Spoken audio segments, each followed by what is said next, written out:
up? This is Jordan Gray from Half Lit and Dope Living TV. Yo, this is Tony Terry, and you're watching Dope Living TV. Hey, what's up, y'all? This is your boy Jason Weaver, and whenever I'm back home in the Chi, I'm checking out Dope Living TV. What's up? We watching Dope Living TV. What you watching? Yo, welcome to Dope Living TV. Dope Living TV. Dope Living TV. We got it all. Come and see. Yeah. Let's see. Dope Living TV. Dope Living TV. Yeah. Check us out. Come and see.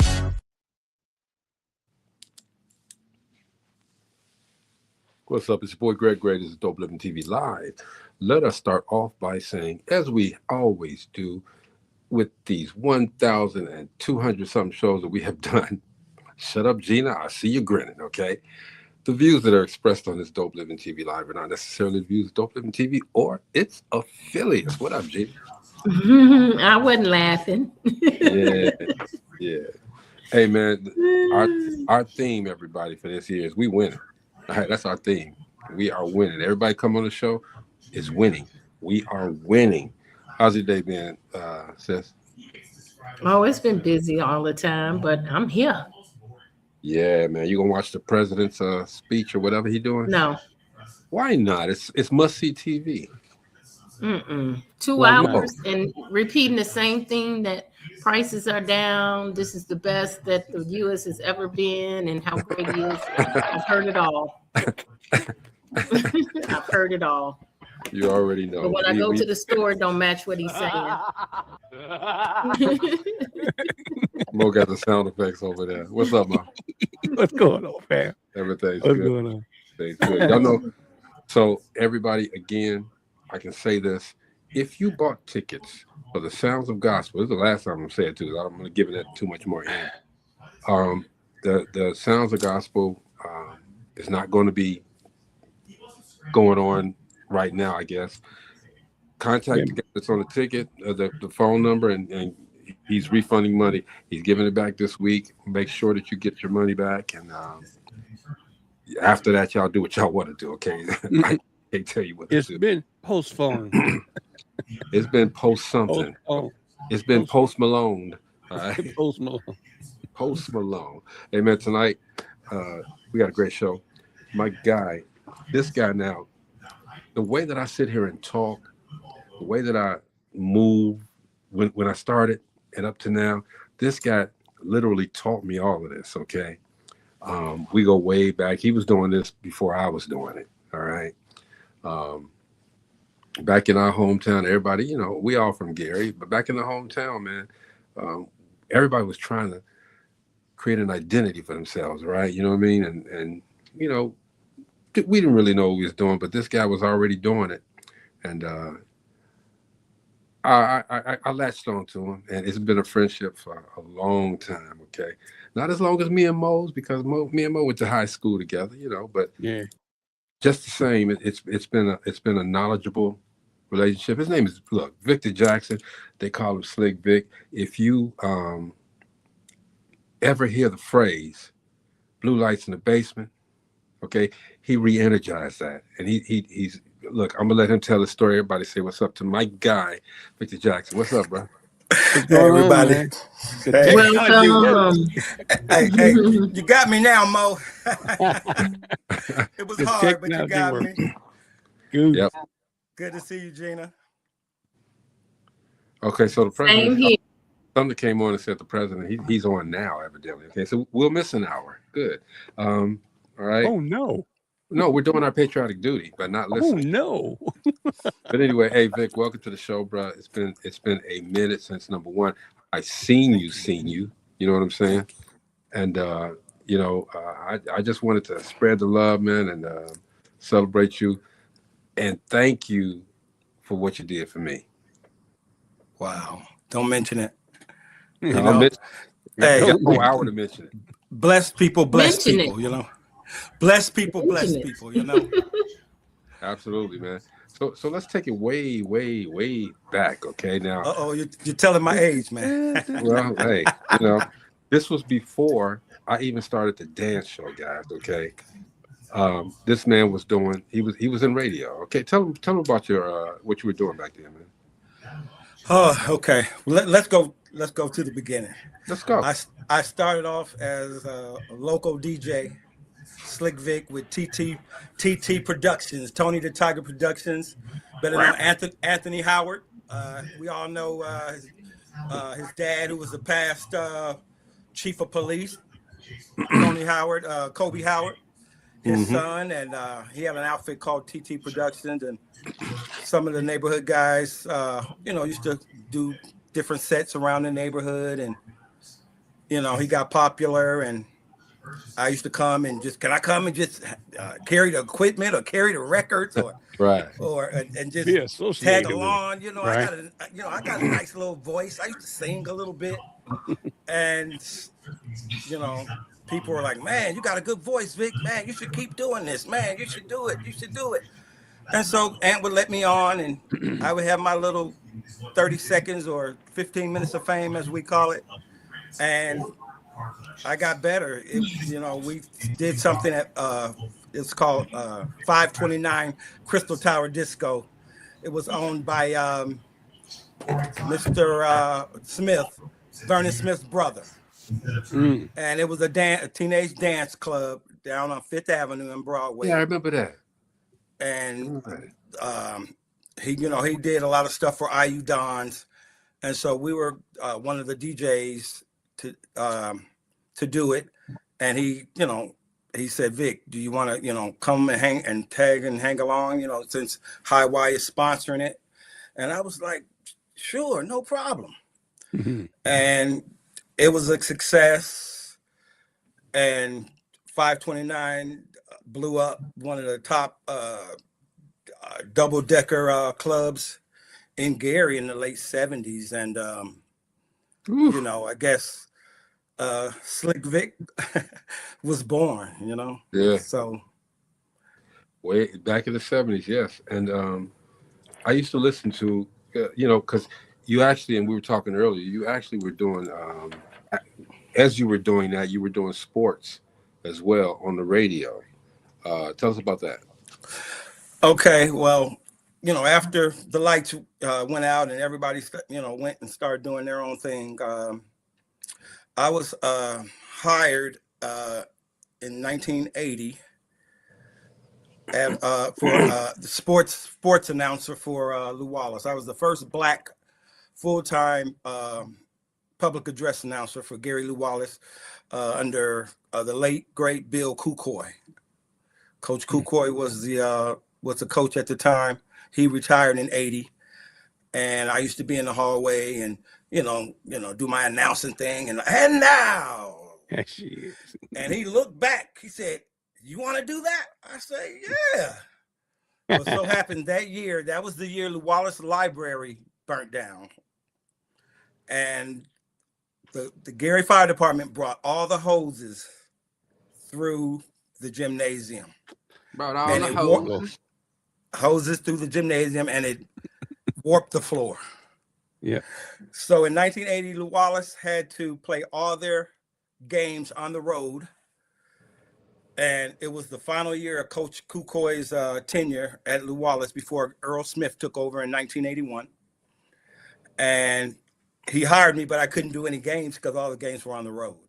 Yeah. So I had to wait till 81 to do the games. And I started doing the games, and everybody, they got their DJ announcing the games. They got their DJ announcing the game. And I mean, it went over well, being the first Black announcer for Gary Lew Wallace. It was a big deal at the time. And,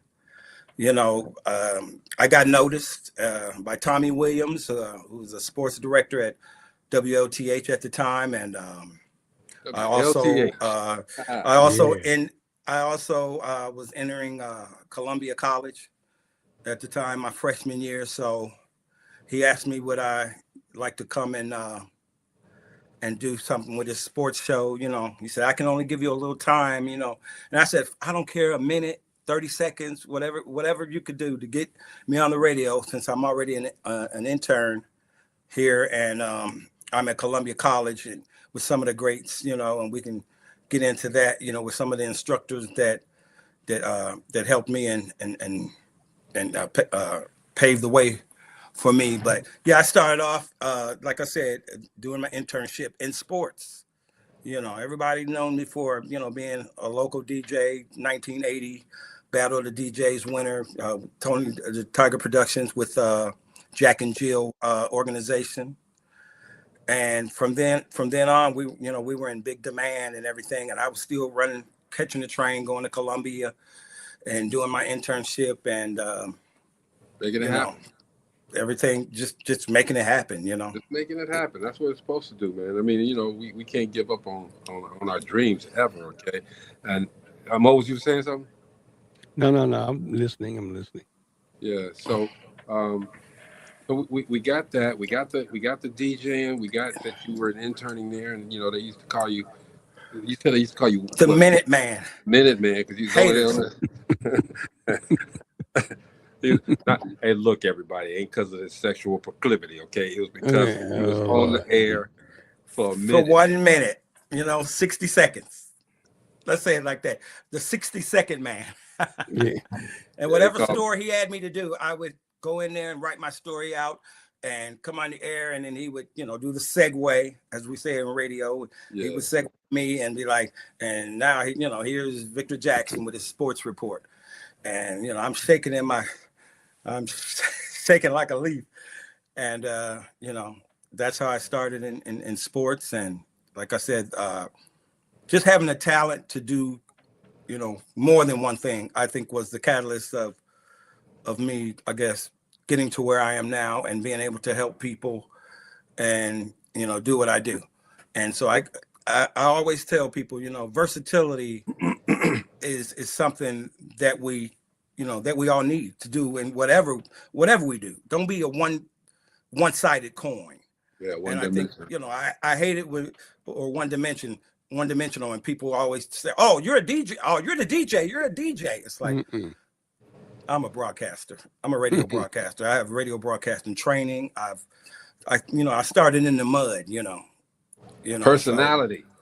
So, yeah. Personality. Hey, real quick, man. Shout out to Miss Arkansas City Rush. She's watching.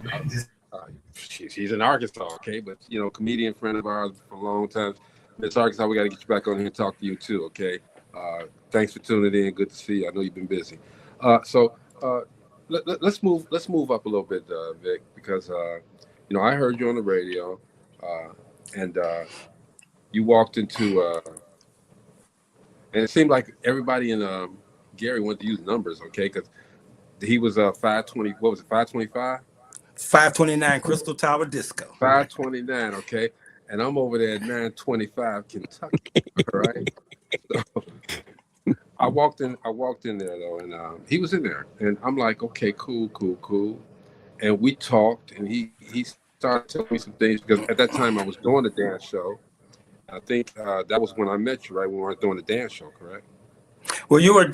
It was the advertisement thing that used to come on, and you know, people used to buy time to, you know, have their stuff go across the crawl cable, space, the cable station, right? Yeah. And you were, you know, doing music, you know, or having music playing, you know, as the advertisements were coming on and whatnot.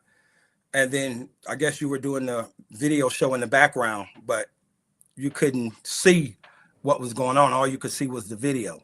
Right. So they call it a video DJ or and whatnot. So I came in a VJ. I came in and you know, somebody brought me to the station. I can't remember to save my life who it was, but somebody had mentioned it to me, and I think I was manager of Video Hits Records and Tapes out on Lake Street. Correct. That's right. That's where it was, because I had already done the dance show, and I was starting the music video show. You're right. Right, live, and you know, I would come on and introduce the video. No one could see my face, but people knew the voice. Right. You know, and you were like, "Wow, this is what we need. We need somebody like you with the voice to." I said, "Hey, I'm not new to this. I'm true to this, and whatever you need me to do." And there wasn't no money involved or anything like that, but just to get back you know, how we said to get back in the driver's seat or get back on the horse was something that, you know, I'll, you know, forever thank you for giving me a chance to resurrect my my career. Man, I didn't know what I was doing. I was power. I didn't know what I was doing. You know, I was up there, man, hoping I could make things happen there. Okay. But the conversations that we had, you know, and we talked a little bit earlier, all the conversations were not great conversations because I was hard at it. Okay. I was very hard at it. And I know that it had to be a task for you to just say, hey, man, shut up. You know, listen. Remember you said you thought I told you, I said, well, what happened? It's like, what, I was too seeing in it? Dude, I was too technical. I mean, that's what I do. I mean, I wanted to inform and give the stats on how long we had this video up. I would do my research and I learned that from Herb Kent and Richard Pegee, of, you know, how do you, you know, how you talk on the radio, how do you present yourself, information, you know, the who, with the 3 W's of communications, who, why, where, when, you know. So it was just in my blood, and I wanted to be a great show, and I wanted to show my versatility, and I just wanted to show my talent, and, you know, it was nothing against anybody else. I just, you know, wanted to be the best that I could be, you know, with the platform that you gave me, you know. But I tried to mimic, okay, because I came in there and I didn't know what the hell I was doing, okay, and you were just rolling with it. So, Gene, I got a little jealous too, okay. You know, I'm like, well, you remember that, Vic? I got a little jealous, and I was like, dang, dude, slow down, man. You know, I mean, it's great, you know, which didn't mean anything at that time, okay? Because, again, I was just trying to do something, and I didn't want nobody to take my thunder. But Vic was the smooth voice. He was the voice. They always called him the voice, okay? The smooth voice, and he taught me a lot, man. He taught me stage presence. He taught me how to communicate a little bit better, you know. And bruh, I mean, you did so much for persona that I was grooming myself to get to, and I couldn't understand it at the time, but I truly understand it now because I could not have done half of the things I done if I didn't get that teaching. Hey, your audio's chopping up real bad, G. Yeah, better now? We hear every other word. Is it better now? Yes, it is. Yes. Thank you very much, sir. A lot of stuff going on over here, okay? But anyway, repeat what you were saying. You gonna make me say it again? Yeah. I call half. I say it. No, I say it. No, I'm gonna say it again because I want everybody to understand who's sitting here, okay? You know, a lot of the way that I talk, the way that I, you know, carry myself, because he was known as the voice, okay? A lot of the way that I speak now in front of the camera, because I never wanted to be in front of the camera, never. But the way that I speak in front of the camera now is because this man told me, no, you can't do it like that. You can't say this. You can't go out there like that. You have to do it this way. I thought he was crazy, and I did not understand then. I understand totally now, all right? And because of the way that he taught me to speak, this is how I, you know, my career became successful, because I learned how to communicate with people and I learned how to talk to people, and I owe a lot of that to this guy right here. I really appreciate that. I'm gonna give you flowers. Thank you, man. I really appreciate that. You know, because we have to do that, man, because this man is a giving man too, and we're gonna get into that in a little bit if time permits, okay? Because he has, you know, you all know the I could throw pictures up here all day long about the people that I've come in contact with, the people I've interviewed with, people I made my friends. This guy, the same people. He's talked to the same people, except he took it a little bit farther, which is why, you know, and forgive me, Victor, because I did kind of copy some of the stuff that you did. He took it to the sports, He took it to the entertainment, the actors and actresses. And if anybody sees or remembers 925, I started talking to athletes. I started talking to people like Vivica Fox and people, actresses and actors, because I saw what he did. Go into that, Vic. I mean, how did you get to talk to these people? And, you didn't have that platform that I had, but you still got a chance to talk to these people. Wow. And I tell people, man, I'm almost getting teary eyed because God, puts you in certain places. And I just, had the opportunity and blessed to meet some of the most influential people in the world of sports, politics, music, entertainment. And it's just such a blessing to name a few. And I always tell people, it didn't pay my rent though.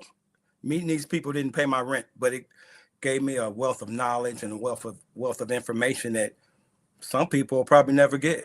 Jesse Jackson. I marched with Jesse Jackson with my cousin Morris Carter, who was the county recorder at the time, Mayor Richard Gordon Hatcher, and and the hospital workers, the hospital union workers were on strike.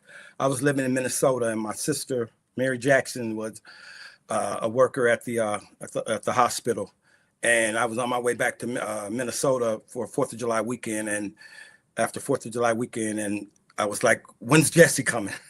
So he'll be here today. Okay, I'm leaving tomorrow.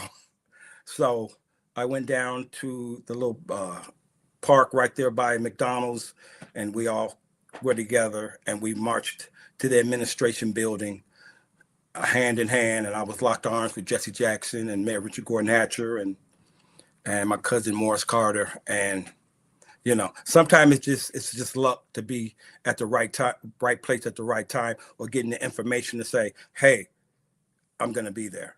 I think it's a little bit more than luck, man. I think it's being, like you said, being in the right place at the right time. But I think it's the way that we present, each of us, everybody out there, the way that they present themselves, all right, to make ourselves more appealing to people to come and want to talk to us. I mean, they don't have to talk to us. They don't have to give us that moment. But, because of the way that we've treated them and the way that they see us, it makes it more wow. Easy. Absolutely. And I can remember when I was attending Columbia College, and Harold Washington was running for mayor. Mm-hmm. And I'm coming from one of the other buildings to one of my radio classes on 600 South Michigan Avenue. And everybody's like, "Oh, Harold Washington's speaking in the auditorium," and it was almost over with. But I got a chance to hear his last, couple of speeches and whatnot. And so he comes out, and everybody's trying to part the seat, like, let him out. So I go out and see if I can get a word with him as I'm coming out. And so it's like, Harold Washington, I'm not a Illinois resident. I'm from Gary, Indiana. I said, but I'll push 7 and tell 7 to push 7. And that was his slogan: push 7 and tell 7 to push 7. And so happens one of the photographers at Columbia College caught the picture, and it was in the editorial page or the front page of our school newspaper. And everybody was, "Victor Jackson, Vic, ain't this you? And my brother has it in a photo album right now. I actually have a portrait of it. A friend of mine did in Minnesota, a portrait of me and Harold Washington shaking hands. And it was just wow. I didn't get into the politicians though. I did not get into the politicians because as the show grew, as my stature grew, I said I didn't want to do politics and I didn't want to do religion. And I stayed true to that until Gina got on the show. But anyway, but now you gonna blame it on me? Yeah, right. Your interest was already there. I gotta push it there, or I gotta push it like that there. Okay? But Vic, you've done a lot in your journey, man. Now, Blue Lights in the Basement, that was a mood that was out a long time ago, but you brought it back, man. What made you want to bring that back? Man, some of these DJs, man. I mean, I'm shout out to all the local DJs, Mike Flex, DJ Bailey. I worked with that at the boat as the security guard, DJ Caesar, all these young guys that are really, making a name for themselves on the local scene, in Gary, we're doing it big and being at these different places and whatnot. And so it's a situation where somebody gave me an opportunity and recommended me for different things. Let's go Skeeter Clark, Amos Cobb, Skeeter Clark, Amos Cobb, the Hangman, Killer Kurt. These guys, when they were on their way out, they opened the door for me and say, hey, I'm getting a little bit too old for this, but call Slick Vic, call Tony the Tiger. Call TT Productions. It's like, oh yeah, I got recommended for you to do my wedding by Killer Kurt. I'm like, what? He's like, yeah, Killer Kurt told me to call you. I mean, and these are like legends that opened the door for me. Right. So, so I just said, well, okay, I can't compete against these guys. I don't scratch. I don't mix. I'm a voice guy, And so I said, hey, I'm going to stick to what I love. I'm going to stick to slow music, R&B, some of the best slow jams of your life. Grind time, what we used to say. With blue lights in the basement. And that's, and that's where I got it from. And Richard Pegee, I can pay homage to him.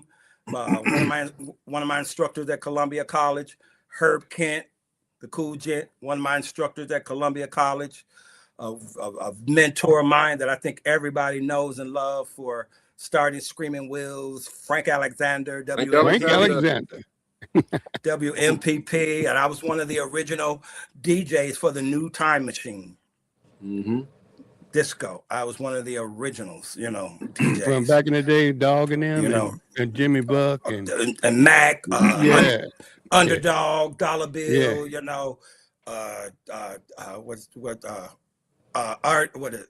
Optimus Odie from the Wallace, Calvin Romy Rush gave me my first DJing job on the radio at WWCA. I did gospel at WWCA. After sports. WWCA. That was my first DJing radio job was at WWCA. I did gospel, the midday show. Thomas Harvey was leaving, and we went to high school together and ran track together at Bailey. And he was leaving because he's a pastor now. Shout out to the pastor and that journey, Thomas Harvey. And I took his place, and Naomi Roby was with me. We had worked at WLTH together, and she was one of the DJs that helped me along and guided me and gave me a lot of support. But yeah, shout out to Romy Rush. He gave me my first job on AM radio as a DJ at WWCA 1390. What's kind of funny? What's kind of funny though, Vic? A lot of those guys after my show started getting up and getting national, they didn't like me. I didn't do anything to anybody, but they didn't like me.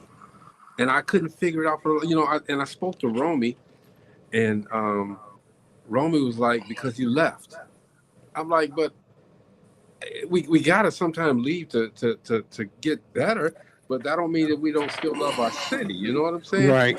So it kind of hurt my feelings because I mean, it was a lot of people that was like, Greg this, Greg that, and I'm like, I'm hearing this. I should say, I can't confirm that they said anything, but I'm hearing that they're talking bad about me in my hometown, and I'm like, well, damn, what am I supposed to do?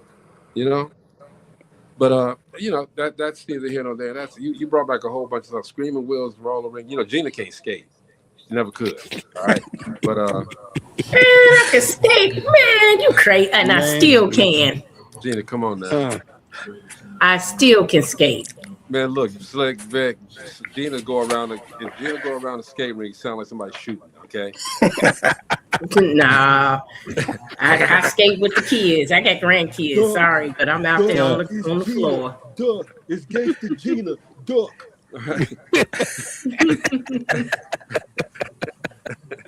my sister can do anything, man, and I think anybody can do anything. Okay, man.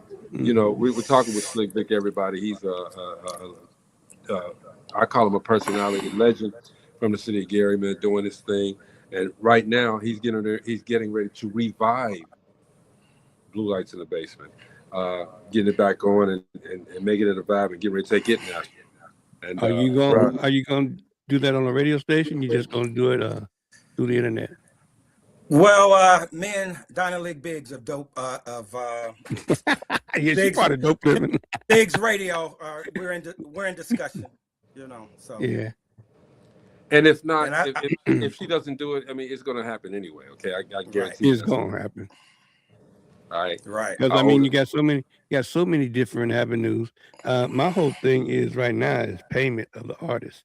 I mean, I had a good one going for a long time. Nice little radio station. Got too hot. Once it gets too hot, that's when they come and see you. That's what happened. Yeah, that's what happened to Blue Lights in the Basement. Actually, I love those guys. You know, and I probably, I can't say I can match their talent, like DJ Nice and what's his name? Was it Caesar from Cassidy? Caesar. I'm sorry, Cassidy. Cassidy. DJ Cassidy, yeah. Cassidy, and I was doing Blue Lights in the Basement before those guys on Facebook. Right. I was one of the first live viewed shows on Facebook.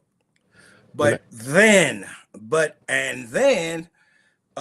copyrights, they started blocking me, muting my show, distorting my video, and saying I can do it pre-recorded, but I can't do it live. I wasn't making Facebook any money. Well, I jumped off of the Facebook side and went over to a whole nother. I think I told Greg about a Spreaker, and that's in Europe. That's a Europe deal that just leaks over into here, and they give you all the widgets and everything. You give you all your analytics and tell you where to go and what to do. You know, as far as when you ever where your shows are being played at and what they like. I love that part. I remember, Vic, when you had started back doing Blue Lights in the Bay, because I think I called you or while you were on the air. I think I was in text. I think that was Instagram. I had started on Instagram, and then the same thing. They shut you down. Yeah, because they get charged for that. They get busted on that. Yeah, but I was out of town. I was in Texas or I was somewhere, and I heard I was scrolling through, and I said, well, Vic, what is he doing? Sure enough, it was Blue Lights in the Basement. You know, he shouted me out as well. And then I'm telling everybody about it. The next thing you know, it was gone.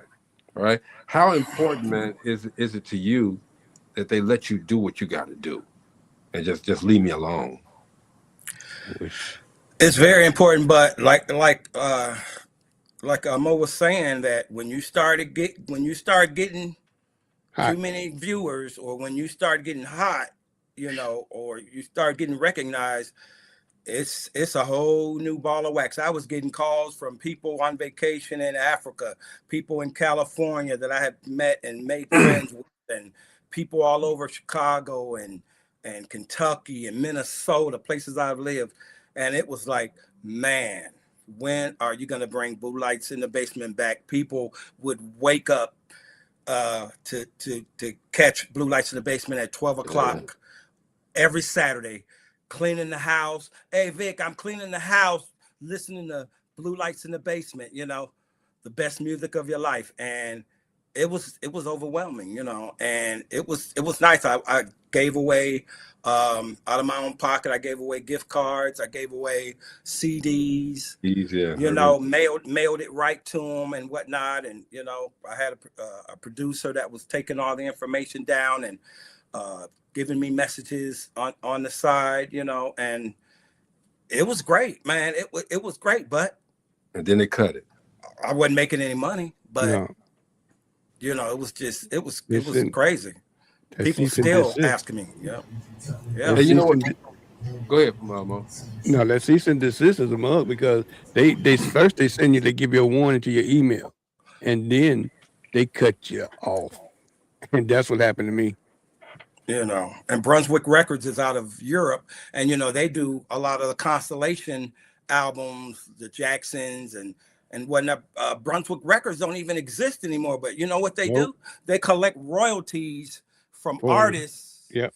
You know, the Jacksons Constellation album with the Ripples and the Waves, that's owned by Brunswick out of Europe, and they're getting rich just on royalties. Anytime you use something that Brunswick Records put on Constellation and you play it, they want their money.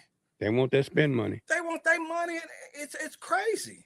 Well, Gina, it's the Mo and Victor show now because I don't know what they're talking about. All right? Well, I just remembered. I remember getting in so much trouble and getting locked down for it.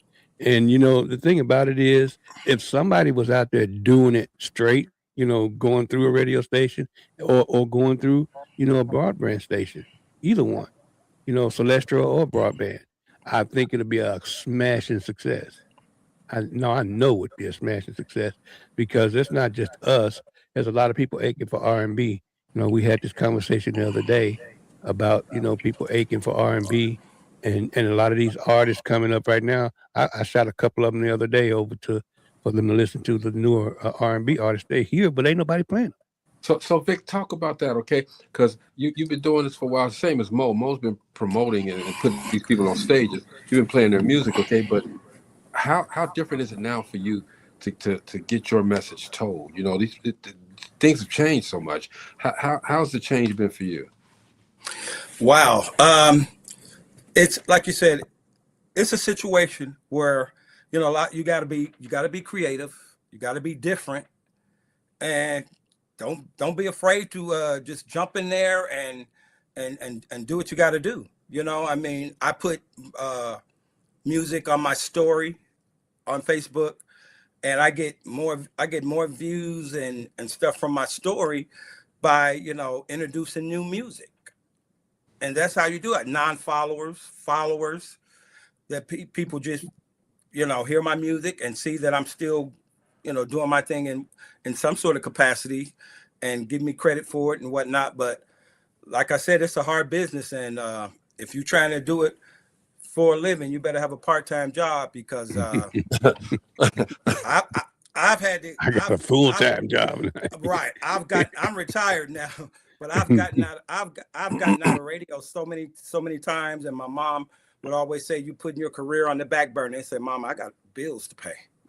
Reality, you know? I mean, that was my question. I was going to ask you, what's the difference in the industry now than it was back in the day? Right. I can say now that back in the day, it's a young man's game. A young woman, I think the video the shows like 106 in Park, and like I said, video shows like I said 106 in Park and the Breakfast Club, and where you're able to be on the radio and be live at the same time, or be pre-recorded, which a lot of that stuff you couldn't do back then. You know, like I said, expense. You know, Joe Soto, a friend of mine, you know, he shouts me out when I go, you know, to his, you know, page and he's doing something live, but he can only do it for so long. So he'll talk and then, you know, he might put the music on, but he'll cut the music so it won't interfere with his show or interfere with the Facebook audience and whatever the case is. Like Al Greer, good friend of mine on Biggs Radio. Yeah. And he DJs at a lot of different stations and stuff like that. But he'll be on live talking like we are, but he'll be doing bedtime stories. Shout out to Bedtime Stories, one of the longest shout out. nighttime shows in the history of the Midwest radio. To me, I love Shout out to Al. Al Greer. Yeah. Al been there doing it when I was a young intern in 1982 when he first came to Gary, and he's been so instrumental in helping me in the things that I've done. And you know, he would spend a night when he was program director. He would spend the night at my apartment in Miller when I was DJing at the Coterie Club on Broadway, next to where the old WLTH used to be. Mm. And wow, man, I just people like that, man. You have to find a way to get heard and be heard. And like I said, playing stuff that no one has privy to and whatnot. So it's harder now, but like I said, you have comedians that transition from comedian to radio. Yep. And just have to find other outlets and other ways to get heard. Like I said, the sports was the outlet for me, and now more so I'm more so into politics, but still I'm able to, like I said, put my song on my story, whether it's a new song, old song, to kind of catapult me back into that Blue Lights in the Basement realm. I've been offered a job when I went to go see my little nephew Darius Garland when he was playing for Cleveland, his first game of the year, his rookie year. We went all down, family from Gary and Glen Park. Shout out to my East Glen Park people, who always had my back and always will. And we were there, and I was talking to one of the guys that had the place that we all went and ate after the game. They closed it down, a soul food restaurant, and I ran into a friend of Winston Garland, who worked for iHeartRadio. And, I gave him my card and we talked and this and that. And he was like, hey, Vic, whenever you're ready, we have 8 radio stations here in the Cleveland area, man. And whenever you're ready. So, I mean, it's just connections. Knock that out, bro. And just knock that. Just, we need another flat jock. Just saying, being at the right place at the right time. And I'm retired now, so I still have his card, so I might have to give him a call. Well, I mean, the biggest thing about what he's talking about doing, you can do it sitting right where you're sitting at. You don't have to go nowhere. Absolutely. That's the thing about the technology. If you got the broadband or if you got the right internet, you could do it sitting right there, and they just basically simulcast it on the terrestrial radio. Right. I'm sitting in my studio right now at home.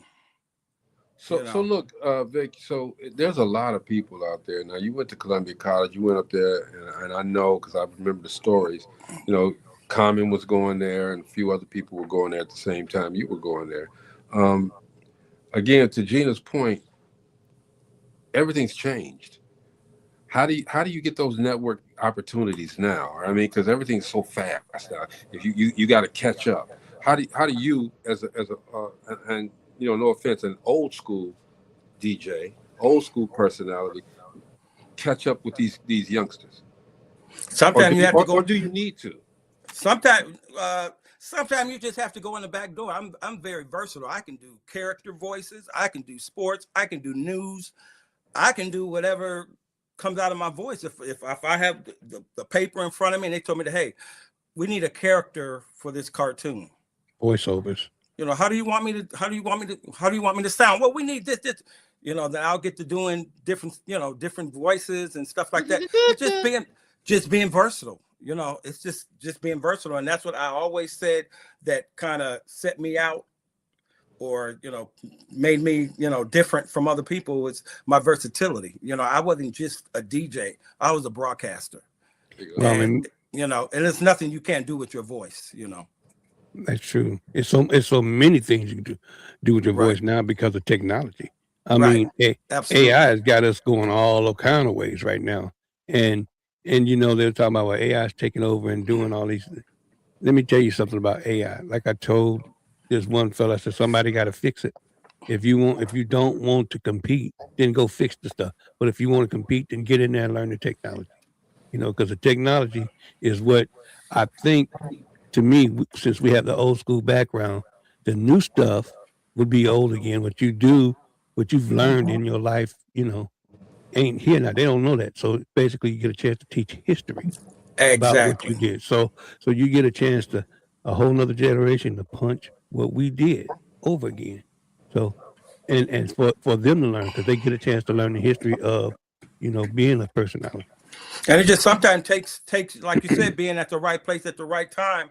I see what some of these young guys do. I see what Mike Flex does. I see what DJ Bailey does, and K Caesar and those guys. I see what they're doing, and I comment on their stuff and tell them what they're doing, and not really give them criticism, but kind of just admire what they're doing. Because that's how I used to do it. That's how I used to do it. Run around with my sons and them all the time in Indianapolis. Right. Vic, do it. I mean, do what you got to do. Be seen. Be visual. Vic, when you gonna write your story? Because she's an author, and she has a platform called the Distinguished Authors Guild, where they award people. They get these authors heard and seen and talked about and talked to. You need to write a book about the history of your life. Wow. You know what? I'm, a project near and dear to my heart, and I've been trying to do it for 16 years, and it has a lot to do with my sports knowledge. And, I'm still relevant in that, and people still take my advice. People still call me and ask me certain things, and I still talk with former pro athletes and stuff like that. I'm trying to get the Fighting Joyce brothers into the Hall of Fame. Fighting Gary Joyce brothers, one of the all-time amateur boxing champions of all time. And they're not in the Gary Hall of Fame, the new Gary Sports Hall of Fame, nor are they in the Steel City Hall of Fame. Wow. But you know what? You just Pam Bondied me, okay? All right, you didn't answer my question. you went around it. I thought about it. And he said he thought about it. It would be a good story, but I would have to, not just the radio journey, just the life journey. It would have to be just the life journey, She got 5 growing up in GI. Man, that's a whole bunch of people that do that book. Do it. She can tell you how to do it. Hey man, the theme for Dope Living period is we winning, bro. We are winning. So the age I grew up in, I'm sorry, Greg, the age I grew up in East Glen Park, when, discrimination and segregation was going on in the late 60s, early 70s, and my older brothers fighting for the right for us to go to Lew Wallace. And, my brother was one of the first, I should say, racial situations that happened. He was killed in 1970 on the bridge overpass by Carver School by a drunk deputy sheriff. Willie Joyce and Stanley Howard. And I spoke with McCain, with Todd McCain, and he did a documentary on life, love of Lew Wallace, about the killing of Gerald Bunch and Lori Lopez. And I was around in that time. I knew Lori Lopez, she lives right across the street from me. And that was the second racial situation. They found her in some weeds on the south side. And her father, Sergeant Rodriguez, was a policeman on the police department. And they found his body inside the trunk of his car. Him and Virgil Motley. Virgil Motley was a detective at that time. We all know that he went on to be the chief of police. Wow. So yeah, I mean, it's a story to tell, not just growing up in GI, but the racial tensions. We're one of the first Black families to move into affordable housing in East Glen Park. Myself,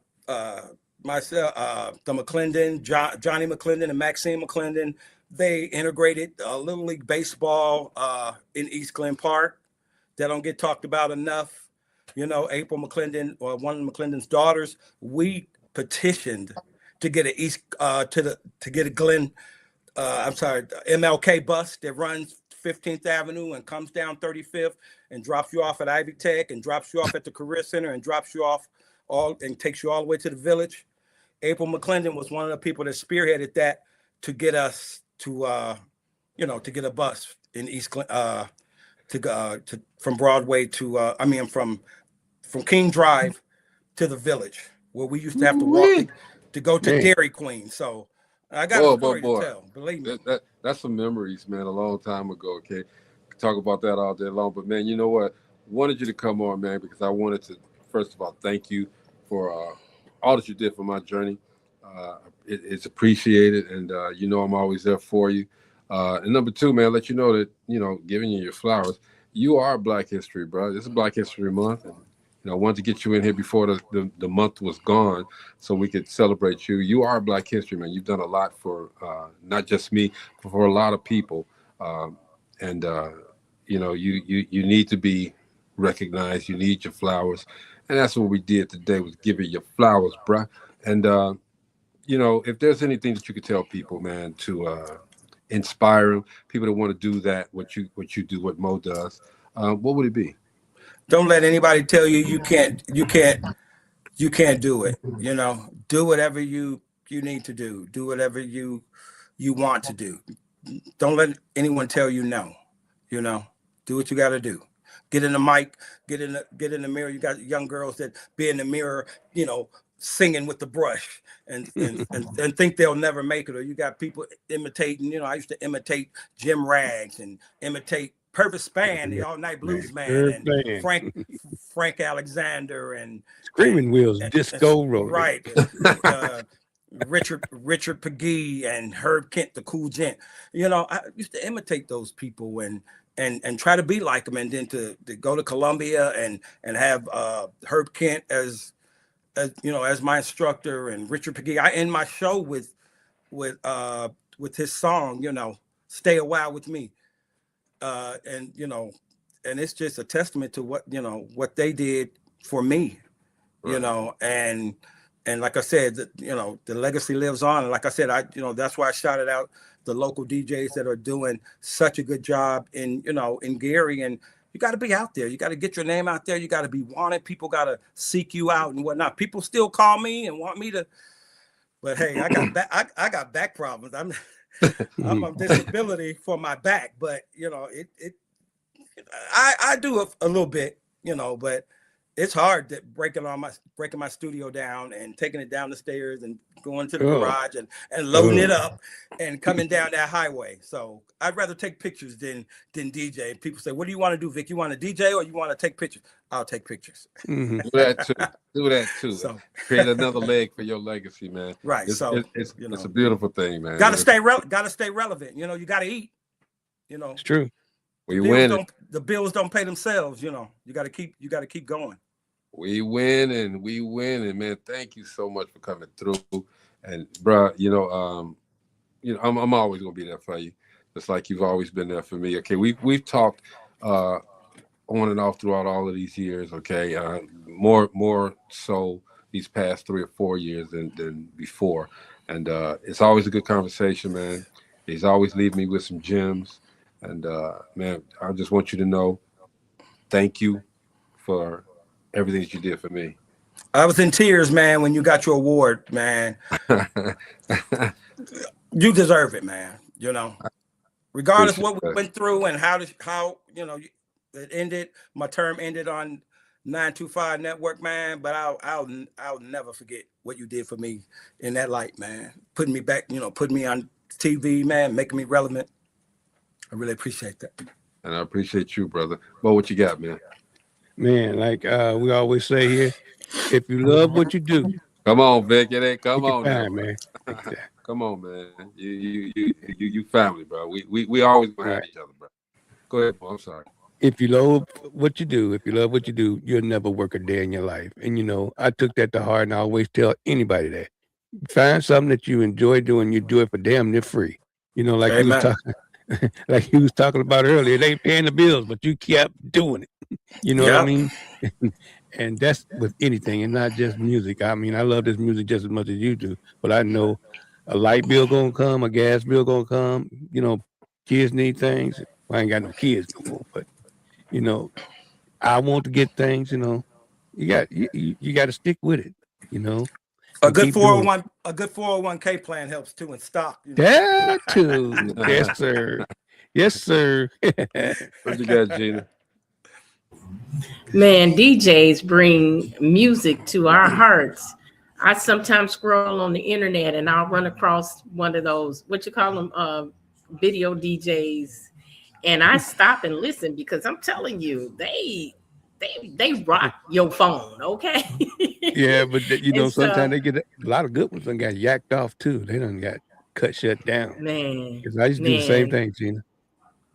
yeah, I enjoy it, and it just, you know, the mixture song, and they bring the beat, and you could tell a DJ that has been an experienced DJ, you really can tell the difference because they know what beats are going to move you. They know what beats to put together to keep you moving the whole time. So keep doing what you're doing because we need that. Music soothes the savage beast. Absolutely.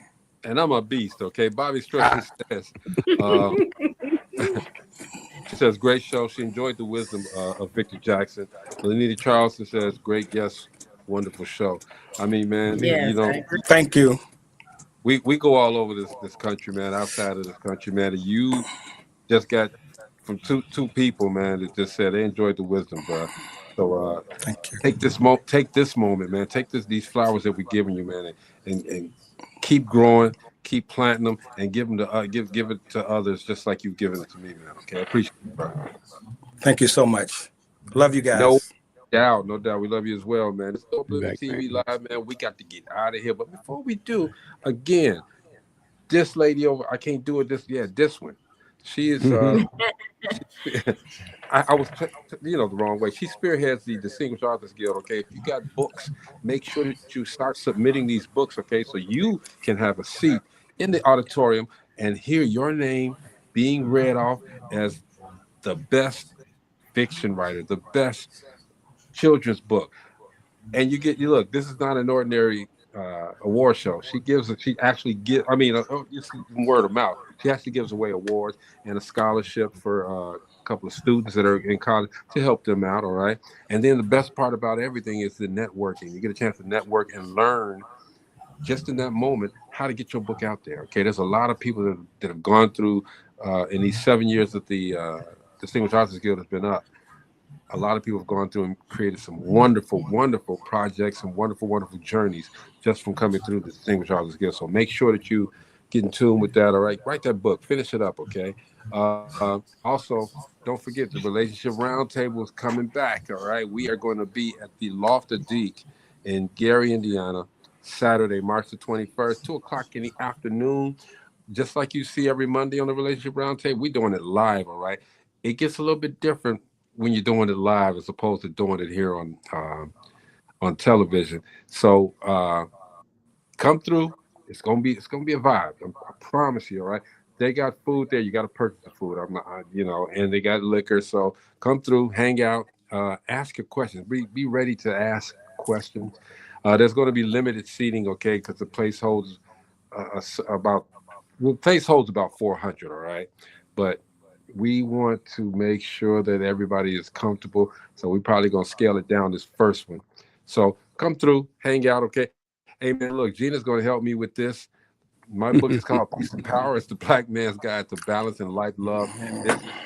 She's going to help me get it out, okay? Yes, I wrote a book. I did. Yes, I'm still thirsty. I wrote a book, and we winning, y'all. We are winning, okay? Wow. This man is winning. We're going to make sure this man wins too, okay? So let's get it in, and let's have a good time with it, okay? And always remember, put God first, all right? This is Dope Living TV Live. We're going to see you guys tomorrow. Thanks again, Slick Vic. We out. Thank you, y'all. Peace. Whether in the house or outside, you know that we gon' do it. Make a wrong decision, turn around and still get through it. When you say the name, you know it's us and what we doing. So turn it on and let the bass get moving. Hey, yeah. Dope Living TV. Dope Living TV. Dope Living TV. Dope Living TV. Yeah. We got it all. Come and see. Yeah. Dope Living TV. Oh.